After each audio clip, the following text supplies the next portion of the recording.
الله الرحمن الرحيم يا أيها الذين آمنوا اتقوا الله وقولوا قولا سديدا صدق الله مولانا العظيم صلاة وسلاما عليك يا سيدي يا رسول الله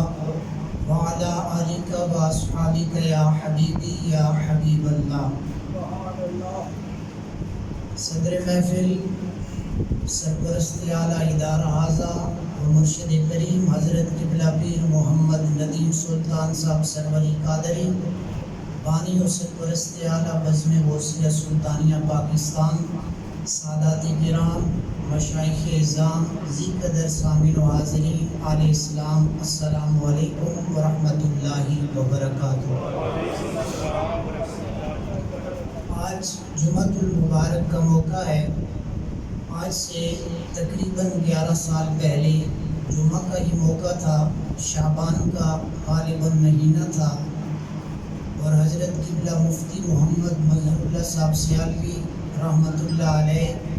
آستانہ علیہ سیال شریف جمعہ کے لیے تشریف فرما تھے۔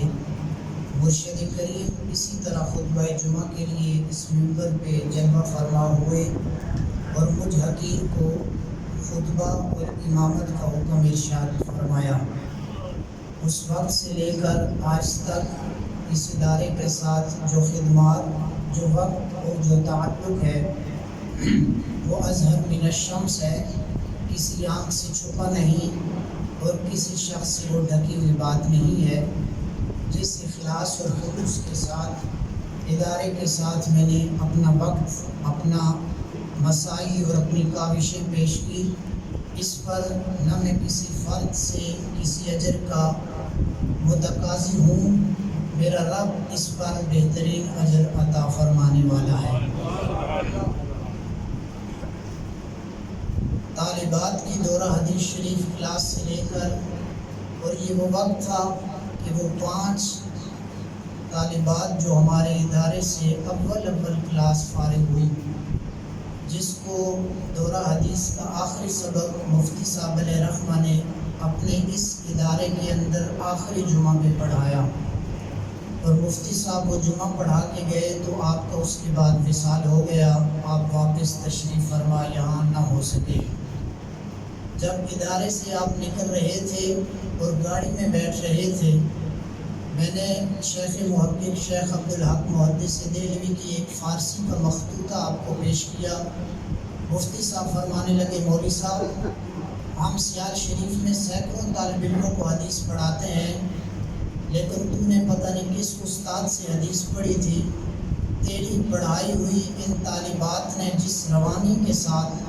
بخاری کی عبارت پڑھی ہے، ایسی روانی کے ساتھ تو کبھی لڑکے بھی نہیں پڑھتے۔ میرے لیے مفتی صاحب کے یہ جملے ہر بات سے اعلیٰ ہیں۔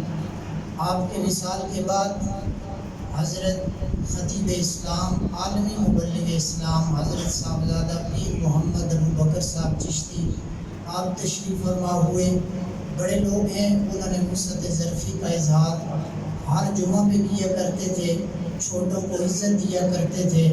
اللہ تعالیٰ ان کا سایہ تادیر اہل سنت پہ قائم اور قائم۔ اس مکمل ڈیوٹی پر، طالبات کی ڈیوٹی سے لے کے طلباء کی ڈیوٹی تک، مسجد پنج گانا نماز کی ڈیوٹی تک، ماہانہ درس قرآن ہو یا عرصہ 2 سال سے زائد خطبہ جمعہ کی ڈیوٹی ہو، اشارتاً، کنایتاً، قولاً، فعلاً، عملاً، صراحتاً، کسی ساتھی کی، اہل اسلام کی، مجھ حقیر کی طرف سے دل آزاری ہوئی، میں اللہ رب العزت کی رضا کے لیے آپ سے معافی کا خواستگار ہوں، اور امید رکھتا ہوں آپ بھی بندہ ناچیز کو اللہ کی رضا کے لیے معاف فرمائیں گے۔ میرے اور منتظمہ کمیٹی کے مابین خدمت قرآن شعبہ حفظ کے حوالے سے اختلاف رائے تھا۔ وقت گزرنے کے ساتھ وہ اختلاف رائے تناؤ کی صورت اختیار کر گیا۔ علاقے کے علماء، سادات اور اہل محلہ نے جو مخلصانہ کوشش کی، اللہ پاک اس کوشش پر انہیں اجر عظیم عطا فرمائے۔ چونکہ میرا سب کچھ میرے مرشد کریم ہے، کل بھی میرا تعارف میرا مرشد تھا، آج بھی میرا تعارف میرا مرشد ہے، مرنے تک میرا تعارف مرشد کریم ہے، میں اس بارگاہ کا غلام بے دام ہوں۔ آپ نے مجھے ارشاد فرمایا چونکہ اہل سنت کے وسیع تر مفاد ہمیں عزیز ہیں اور ادارے کا تقدس عزیز ہے، افراد آتے جاتے رہتے ہیں، خدمت دین کا کام کسی کے آنے جانے سے رکتا نہیں ہے، مجھے حکم فرمایا میں آپ کے حکم کے پیش نظر، ادارے کے تقدس کے پیش نظر اور اہل سنت کے وسیع تر مفاد کے پیش نظر اپنی خدمات جو 11 سال سے دیتا رہا، اللہ رسول کی رضا کے لیے میں اس خدمت اور اس منصب سے رضاکارانہ طور پر الگ ہوتا ہوں۔ مرشد کریم کے حکم کے ساتھ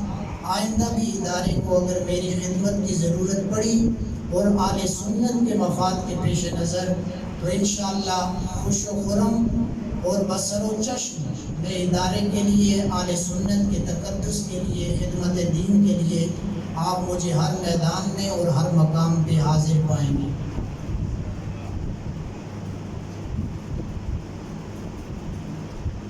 سابقہ جمعۃ المبارک پہ چند احباب کی طرف سے ایک محبت بھرا پیغام پیش کیا گیا انتظامیہ کو،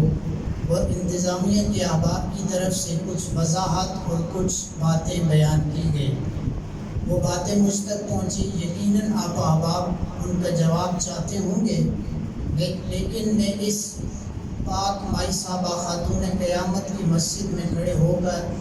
مجھ سے جتنے گلے شکوے احباب نے بیان فرمائے، میں آپ احباب کو گواہ بنا کے کہتا ہوں وہ تمام رب کے رسول کے ذمہ ہے۔ مجھے کمیٹی سے، انتظامیہ سے ایک ذرہ برابر کا کوئی گلہ شکوہ نہیں ہے، اور نہ تھا اور نہ ہوگا انشاءاللہ العزیز۔ مجھے اہل سنت کا اور ادارے کا تقدس عزیز تھا، ہے اور تا دم آخر عزیز رہے گا۔ آخری وضاحت جو عرض کرنا چاہتا ہوں، اسی تناؤ اور کشیدگی کے دوران چند احباب کی طرف سے یہ بات پہنچی کہ ذمہ داران حضرات میں سے بعض ساتھیوں نے کسی ساتھی کو یہ بات کی کہ بات سامنے کچھ ہے اور پس پردہ کچھ ہے۔ تو میں احباب سے یہ عرض کرنا چاہتا ہوں 2011 یا 12 سے میں یہاں موجود ہوں، میرا شناختی کارڈ بھی یہاں بنا تھا، یہ میں آپ کو عرض کر دوں۔ اس وقت طالبات کی ڈیوٹی سے طلباء کی تدریس تک اس مجمع کے اندر بچے بھی پڑھنے والے موجود ہیں، ان کے سربراہ اور والدین بھی موجود ہیں، اور ادارے کے ذمہ داران تمام موجود ہیں۔ میری ذاتی اور شخصی کردار کشی کی کوشش کی گئی، باقی تمام باتیں قابل برداشت ہیں، لیکن جس طرح میرے شیخ نے فرمایا رزق کی پرواہ نہیں ہے لیکن لباس کی پرواہ ہر ایک کو ہونی چاہیے۔ تو آج میں آپ کے سامنے موجود ہوں، کسی کو میری ذات سے کوئی گلہ ہو، شخصی اعتبار سے، کردار کے اعتبار سے، خلوت اور جلوت کے معاملات کے اعتبار سے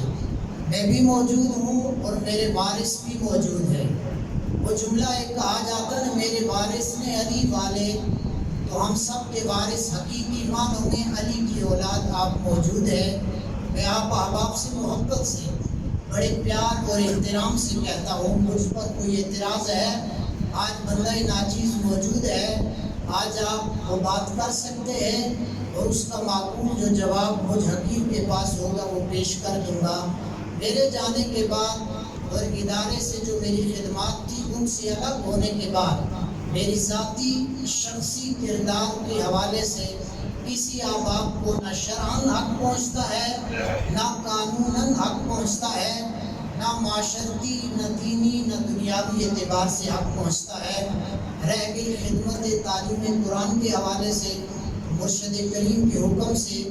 وہ 9 طلباء جو ہمارے پاس حفظ کر رہے تھے، انتظامیہ اور دیگر احباب کی محبت تھی، اس ادارے میں جب تک ان کا نصیب تھا انہوں نے پڑھا،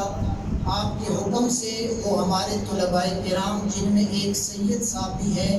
جن کا 12واں پارہ حفظ ہو رہا ہے، عبداللہ مسجد ہارلے اسٹریٹ میں ان طلباء کرام کے حفظ کی تکمیل کا سلسلہ انشاءاللہ کیا جائے گا۔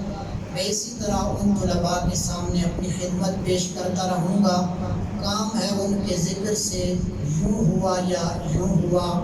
عاشق سوئی حقیقی جیڑا قتل معشوق دے مننے ہو۔ اللہ رب العزت آپ سب کا حامی و ناصر ہو۔ اللہ رب العزت جمیع احباب کو اس ادارے کے ساتھ اور اہل سنت و جماعت کے ساتھ وفا کا رشتہ قائم رکھنے کی توفیق عطا فرمائے۔